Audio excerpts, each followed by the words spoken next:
Esta es la entrevista de Fausto Yepes, hoy con... El contacto a esta hora es con el economista Alberto Dajiga, ex vicepresidente de la República y experto económico, para hablar sobre estos resultados para la economía, cuáles serían las consecuencias de este acuerdo entre el gobierno y los sectores indígenas. Economista, gracias por estar con nosotros. Bienvenido, soy Fausto Yepes. Muy buenas tardes, Fausto, y un saludo a toda la gran audiencia de este tan prestigioso programa Notimundo. Gracias, economista. Usted ha hablado y ha dicho que ha escrito que estos acuerdos en principio son inconstitucionales en algunos casos, por más que en algunos casos se pueda tener cierta razón en los acuerdos alcanzados, pero hay inconstitucionalidades allí. Bueno, he sostenido que expertos han dicho eso sin que les falte razón. Uh-huh. La democracia se sustenta, Fausto, en que una mayoría escoge a un gobierno, escoge a un presidente de la República con un programa. Y lo que la CONAIE ha institucionalizado es que una minoría es capaz de secuestrar a ese gobierno y a toda la sociedad y decir, aquí no importa lo que la mayoría haya decidido, aquí no importa cuál es el plan del gobierno, aquí imponemos las condiciones nosotros. Bueno, esto a mí me parece que es totalmente atentatorio contra una democracia. De otra parte, lo que ahí se ha decidido siembra enormes dudas sobre la viabilidad económica del Ecuador. Se consagra el que sigan habiendo subsidios. No se resuelve el problema de los subsidios a los combustibles que tenían que haberse eliminado en este país. Se deja herida gravemente la posibilidad de una inversión masiva en minería en la cual el Ecuador tiene un enorme y brillante potencial. Se limita aún más la posibilidad de mayor exploración y explotación petrolera. Se entrega toda la educación bilingüe a un solo grupo de la sociedad. Y se establece una forma de decidir en la cual la mayoría de los ecuatorianos, ni usted ni yo, hemos tenido la oportunidad de dar nuestra opinión. Entonces yo creo que el resultado de estas mesas no es positivo para el Ecuador, porque árbol que nace torcido nunca su tronco endereza.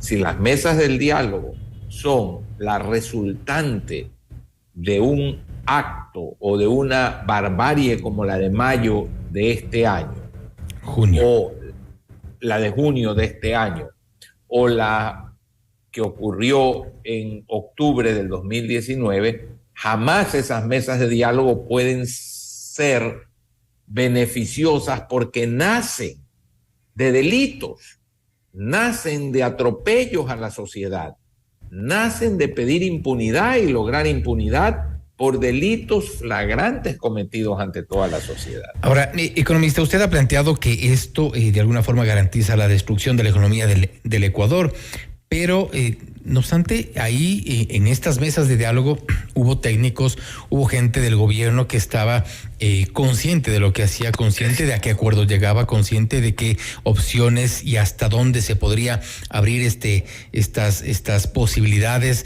de ceder en ciertos pedidos de la dirigencia indígena. En algunos casos también se han sumado sectores sociales con estas demandas.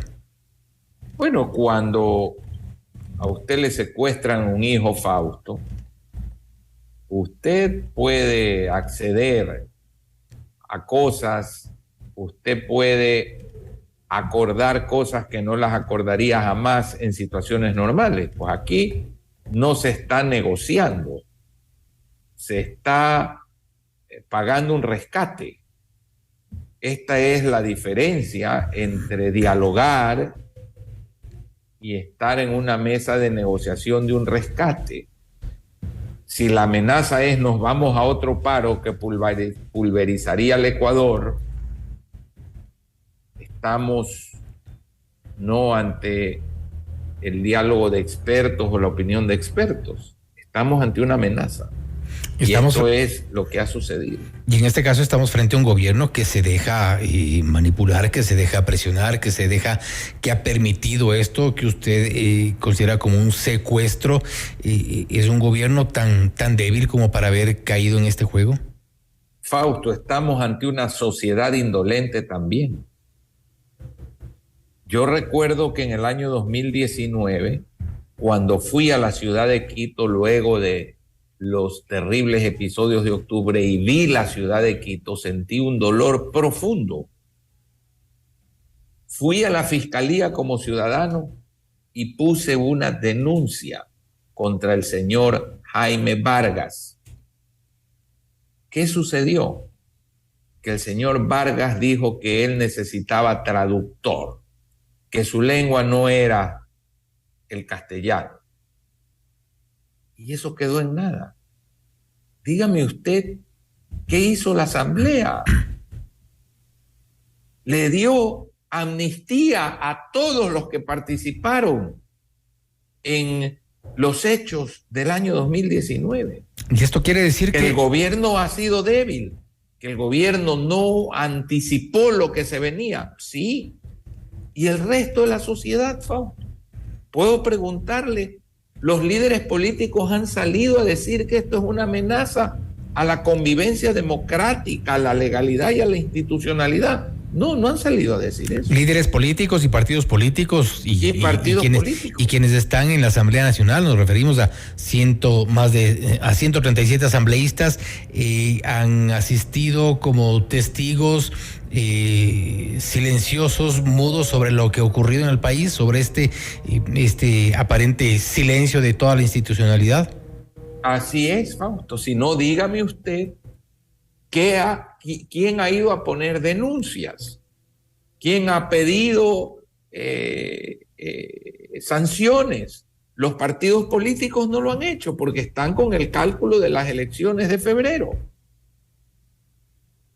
Pero entonces estamos en indefensión el resto de la sociedad, si es que las cosas fueran así, si hay un gobierno débil que cede a las presiones, que no es o es capaz de ceder a ciertos pedidos, incluso a riesgo de fracasar con el tema económico, si hay partidos políticos que tampoco se comprometen, ¿en quién podríamos eventualmente confiar? Creo que solamente la propia ciudadanía. Si yo he dicho algo que no está pegado a la realidad, dígamelo. Y lo sufro en carne propia porque mi decepción de haber ido a poner una denuncia, fui la primera persona, el primer ecuatoriano que le puso una denuncia al señor Jaime Vargas fue quien está dando esta entrevista. Concurrí personalmente con mi obligación de ciudadano a decirle a la fiscalía, aquí hay un delito, investíguelo. No pasó nada. Entonces, ¿qué hizo el sistema judicial? Nada. Y luego, ¿qué hizo la Asamblea? Amnistió. Bueno, dígame entonces, ¿cuál es la instancia dentro de la institucionalidad del Estado que nos está defendiendo ante esto? ¿Cómo anticipar, economista, lo que puede ocurrir? Por ejemplo, refirámonos, ya lo hizo inicialmente, pero por ejemplo, uno de los primeros acuerdos a los que se llegó entre el gobierno y las organizaciones indígenas es el tema de la condonación de créditos en algunos casos y también plantear meses, un periodo de gracia en los créditos, en algunos casos condonación, y esto ha sido aceptado. ¿Cuál sería la consecuencia de esto ya en la economía como tal? Bueno, alguien lo va a tener que pagar. Esa es la primera consecuencia. Nada es gratis, Fausto. Nada es gratis.